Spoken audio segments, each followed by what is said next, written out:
சுல்தான் ஏய் சிவரா வந்துட்டு இருக்கோம்ல. சுல்தானுக்கு தேவையான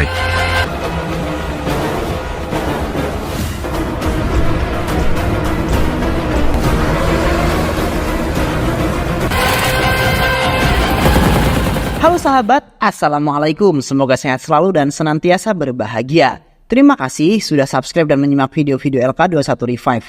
Semoga Tuhan Yang Maha Esa selalu memberikan rezeki yang berkah dan berlimpah ruah untuk sahabat semua. Nah, sebelum kita masuk ke alur ceritanya, kita sapa-sapa dulu nih para penonton setia LK21 Revive. Yaitu terima kasih buat kreator TikTok dari Kalimantan Selatan, Rohun Faras dari Banten, Usman dari Batam, Yusuf Belringi dari Riau, Iswan dari Lubuk Sulteng, Ferry Au dari Jogja, Enzim dari Malaysia, Tuku Muhammad dari Aceh. Dan buat teman-teman semua yang belum mimin sapa nanti di next video ya. Oke, kali ini LK21 Revive akan membawakan sebuah alur cerita film yang berjudul Salar 2023. Bagaimana keseruan filmnya? Nggak perlu banyak basa-basi lagi, ini dia alur ceritanya.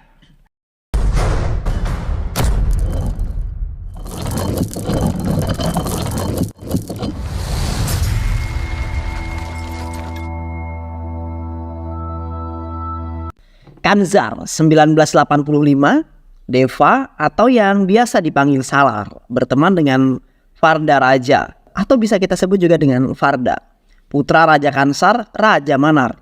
Saat ini mereka berada di sebuah arena pertarungan yang sangat terkenal di Kansar.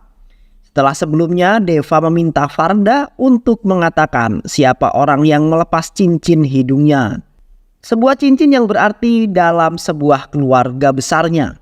Farda memberitahu jika yang melakukannya adalah saudara tirinya, Rada. Di arena pertarungan, Deva bertanya pada Rada apa yang bisa dia lakukan agar Farda mendapatkan kembali cincin hidungnya. Rada menantang Deva untuk mengalahkan seseorang penggulat di arena pertarungan. Secara kekuatan, Dev tidak akan bisa menjatuhkan penggulat tersebut. Namun, Dev tidak hilang akal. Dev menjatuhkan penggulat tersebut menggunakan tenaga listrik dari kabel. Walaupun dengan resiko dia akan kehilangan nyawanya akibat aliran listrik tegangan tinggi. Namun Dev tetap melakukannya untuk sahabat tercintanya. Rada dengan panik mengembalikan cincin itu kepada Farda. Namun sebuah peristiwa membuat ibunya Dev memutuskan untuk pergi meninggalkan kota Kansar. Karena dia ingin hidup damai tanpa adanya kekerasan, dan Dev mengikuti keinginan ibunya walaupun dia harus berpisah dengan sahabat kecilnya. Sahabat kecilnya Farda. Beberapa puluh tahun kemudian di kota Kansar, kedatangan Adia kembali ke India membuat dua kelompok berbeda bersiaga. Satu ingin menculiknya dan satu lagi ingin mengamankannya. Adia memegang informasi penting mengenai informasi kudeta yang dilakukan di Kansar. Kelompok yang dipimpin Rudra, pendukung kudeta, akan menculik Adia saat dia tiba di bandara, namun dapat digagalkan. Adia selamat dan disembunyikan di sebuah ibunya Dev dengan menyamar sebagai seorang guru bahasa Inggris tanpa diketahui identitas yang sebenarnya oleh ibunya Dev. Namun ibunya Dev tidak mudah begitu saja percaya dan selalu menanamkan sikap waspada dan bersikap keras kepada siapa saja. Ibunya Dev membuka sekolah untuk anak-anak di sekitar mereka tinggal. Hari pertama mengajar adalah cobaan yang paling berat dan sangat luar biasa untuk Adia karena dia tidak disambut baik oleh anak-anak yang ada di sana. Ibunya Dev hidup dalam ketakutan, takut jika Dev akan terlibat dalam perkelahian, sehingga dia mengambil sumpah agar Dev berjanji untuk tidak terlibat dalam perkelahian.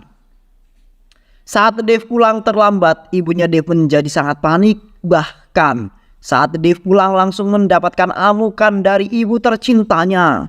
Hal tersebut dilakukan ibunya bukan karena benci, justru ibunya sangat mencintai Dev. Atia yang melihat ini terperangah karena tidak mengetahui permasalahan yang sebenarnya.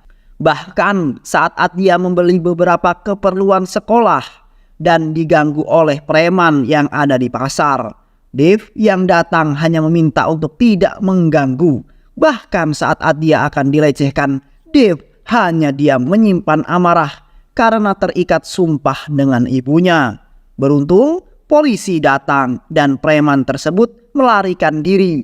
Namun kejadian itu membuat Adia kesal pada Dave.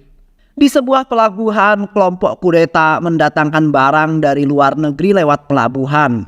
Saat akan meninggalkan pelabuhan, mobil mereka diberhentikan oleh polisi-polisi yang ada di sana. Namun saat membuka kontainer, para polisi itu ketakutan karena melihat stempel kerajaan Kansar. Lalu kemudian membiarkan mobil-mobil itu pergi dengan begitu saja. Rudra menyebarkan foto Adia pada semua anak buahnya. Ketika salah satu anak buahnya memberitahu di mana keberadaan Adia, mereka segera bergerak menuju pertambangan di mana Adia ada di sana untuk mengantarkan makanan miliknya Dave. Saat Adia dibawa pergi oleh anak buah Rudra, Deva hanya bisa diam di tempat karena terhalang sumpah untuk tidak berkelahi. Namun saat ibunya Dave tiba dan melihat tidak ada yang berani menolong Adia, ibunya Dave terdiam dan memberikan restu untuk Dave berkelahi dengan anak buahnya Rudra. Anak buah Rudra dapat dikalahkan oleh Dave, sedangkan anak buah Dave yang berada di ruang kendali gemetar ketika tidak sengaja melihat Dave yang berfoto di belakang Adia. Dave ditakdirkan menjadi penghalang untuk menggulingkan pemerintahan yang ada sekarang. Kembali ke rumah Dave, ibunya mengungkapkan kemarahannya karena dia sudah dibohongi saat kedatangan Adia. Alasan kuat dirinya mengambil sumpah agar Dave tidak terlibat dalam pertarungan adalah trauma suami dan juga melihat banyaknya orang yang meninggal karena perebutan kekuasaan. Adia memiliki permintaan terakhir, yaitu menyerahkan sebuah benda yang dibawa dari luar negeri kepada ayahnya. Untuk pertama kalinya setelah puluhan tahun, Dave dan ibunya menginjakan kaki di kota Kansar. Menggunakan senjata yang sudah dipersiapkan sejak lama tanpa sepengetahuan ibunya, Dave membuat kekacauan di Kansar. Banyak para pemberontak yang tewas di tangan Dave. Tato yang tersemat di lengan kirinya membuat banyak orang ketakutan. Sebuah tato yang menunjukkan kekuatan yang sangat besar yang akan dimiliki Dave. Kakak perempuan Farda bangkit dari keterpurukan akibat dia sudah menunggu lama untuk saat ini. Baba pun memberi kabar pada Farda jika Salar telah kembali.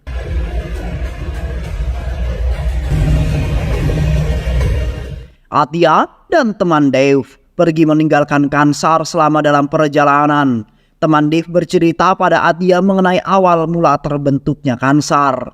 Siva adalah pendiri Kansar yang kekuatannya hingga daerah-daerah lain bukan sebagai suku penakluk. Namun siapa saja yang mencari masalah dengan Kansar pasti akan berakhir ditaklukkan di bawah kekuasaan Kansar. Hingga akhirnya saat Inggris berkuasa di India, Kansar memisahkan diri dari India, membentuk pemerintahan sendiri. Siva sebagai raja pertama membawa Kansar ke kehidupan yang damai kembali setelah sebelumnya kekacauan akibat kepemimpinan menteri-menteri yang sangat korup. Siva membentuk pemerintahan yang diwakili beberapa menteri, yang di sana Kansar dengan identitas sebuah gelang. Pada tahun 1985, Siva meninggal yang kemudian digantikan oleh anak yang bernama Raja Manar, yang memiliki anak bernama Farda Raja Manar, Rada Rama Manar, putri Raja Manar, kakak perempuan Farda dan juga istri Bhairava. Raja Manar meneruskan kepemimpinan ayahnya dengan tetap mempertahankan gelang kekuasaan. Namun untuk jabatan menteri diisi oleh keluarga-keluarga yang lainnya. Raja Manar berencana menjadikan Farda Raja Manar sebagai raja penggantinya. Raja Manar mengetahui jika Rangga sangat vokal menyuarakan jika Farda tidak cocok menjadi raja. Selanjutnya, sehingga Raja Manar mengancam akan memusnahkan siapa saja yang melawannya dan menyaksikan kepemerintahannya. Raja Manar juga mengetahui jika orang tua Rangga mendapatkan gelang pemerintahan dengan cara menukar nyawa ibu dan Dev dari Farda, dan ini juga yang membuat Rangga dipandang sebelah mata oleh menteri yang lainnya. Namun para menteri dan penasihat Raja Manar yang juga tidak setuju dengan keputusan Raja Manar mengenai pengangkatan Farda merencanakan kudeta untuk membunuh Raja Manar dan Farda dengan menyewa pasukan dari luar negeri untuk menyerang Farda Raja di Kansar. Bahkan Bhairava, menantu Raja Manar, juga terlibat dalam rencana kudeta. Kudeta dimulai dengan mengutus Pandit menyerang orang-orang yang mendukung Farda. Farda Raja dan anak buahnya berhasil melarikan diri dari Kansar dan pergi menemui Dev yang saat ini berada di luar Kansar. Sekelibat kenangan masa kecil kembali terkenang dalam ingatan Farda. Setelah sekian lama, akhirnya mereka dapat bertemu kembali. Begitu juga dengan ibunya Dev yang baru pulang mengajar, terkejut dan syok dengan kedatangan Farda, sahabat kecil anaknya tercinta. Mengenang masa lalu, ibunya Dev menyuapi Farda seperti saat dahulu mereka masih bocil. Dev tidak menghiraukan ketika Farda meminta bantuan padanya. Hingga saat ibunya memberikan izin kepada Dev, mereka semua kembali ke Kansar, kota dengan tingkat keamanan yang paling tinggi. Melewati beberapa penjaga dan juga harus menuliskan keperluannya masuk dalam Kansar.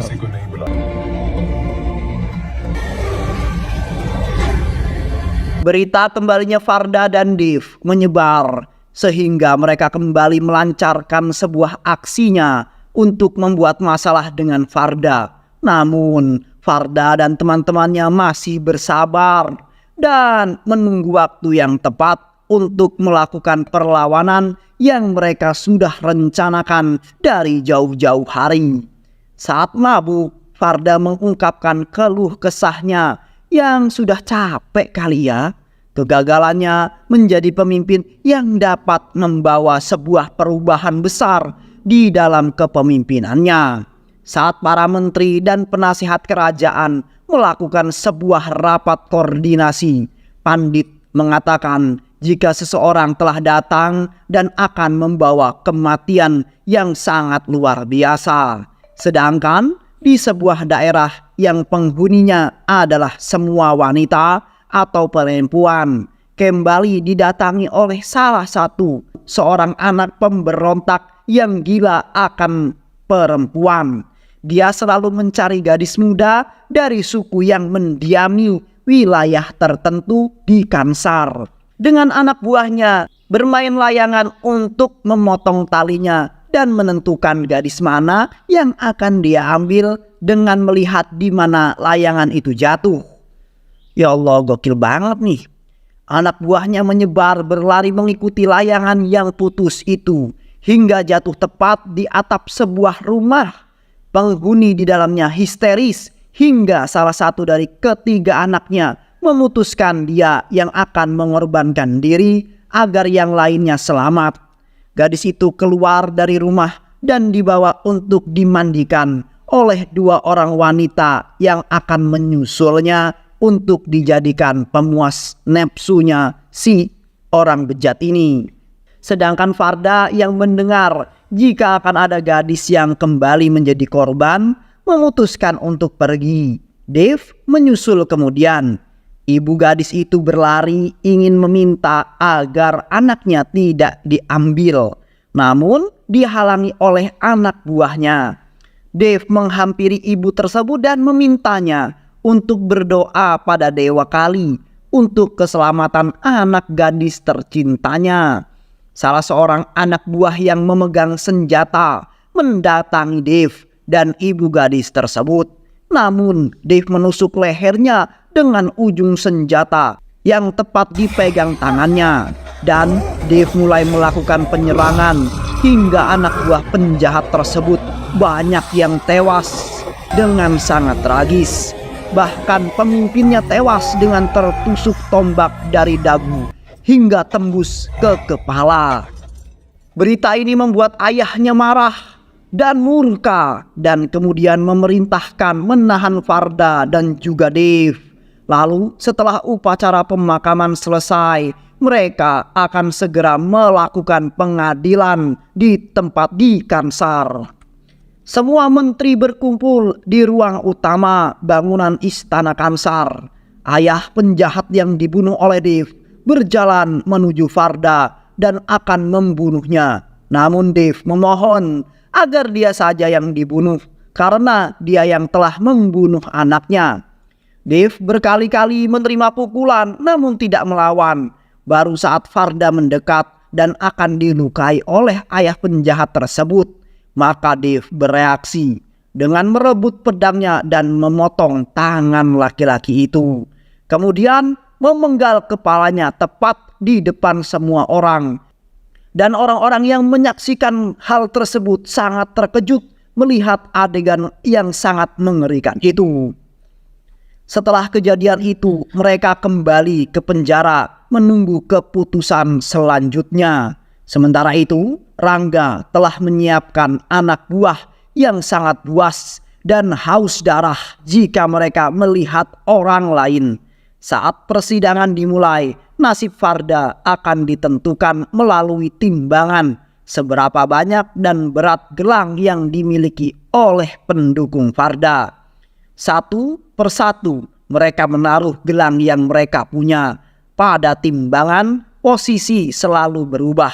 Saat waktu hampir habis, suara helikopter mendarat tepat di luar istana. Ternyata yang datang itu adalah seorang Raja Manar. Datang beserta pasukannya dan langsung menaruh gelang yang jelas membuat keadaannya berubah. Namun yang mengejutkan adalah saat Varda mendapat giliran meletakkan gelangnya, Varda meletakkan gelang di tempat yang membuatnya dihukum. Tentu ini membuat Rada dan Raja Manar terkejut mempertanyakan keputusan si Varda. Hukuman akan dilaksanakan. Mereka semua sudah berada di ruangan hukuman. Dave mendekati seorang peramal dan meminta untuk meramalnya dan mentato tangannya sesuai dengan gambaran yang dilihat peramal tersebut. Sebelumnya, Dave datang menyelamatkan Varda. Dia harus sendirian mengalahkan pasukan zombie yang diciptakan oleh Rangga. Terdesak hingga saat Dave datang menyelamatkannya, berdua mereka mengalahkan pasukan zombie tersebut.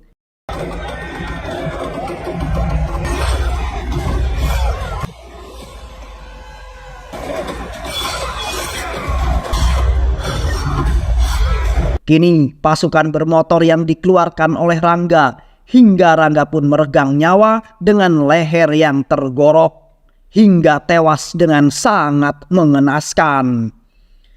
Ternyata di balik semua peristiwa ini ada campur tangan Barava yang mendalangi dan mengambil sebuah keuntungan yang besar dan sangat istimewa dari kejadian yang mereka alami saat mereka masih kondisi yang bocil, yaitu pembantaian besar-besaran terhadap keluarga dan sukunya, yaitu suku Soryangga. Di luar istana juga banyak terjadi pergolakan yang ingin menumbangkan pemerintahan yang ada. Dari dalam istana, Rada memerintahkan kepada prajuritnya untuk meredam pergolakan yang di luar istana. Namun perebutan kekuasaan masih belum berakhir. Kansar masih terus akan bergolak dan terjadi pertumpahan darah. Salar akan muncul sebagai penyelamat Kansar dan akan tetap menjadi Varda sebagai Raja Kansar selanjutnya. Nah, inilah Salar Part 1. Bagaimana keseruan Salar Part 2? Maka tunggu nanti di Salar Part 2 yang selanjutnya. Terima kasih sudah menyimak video-video LK21 Revive. Semoga sahabat semua terhibur dan sampai bertemu lagi di video-video berikutnya. Sehat selalu ya sahabat. Wassalamualaikum warahmatullahi wabarakatuh.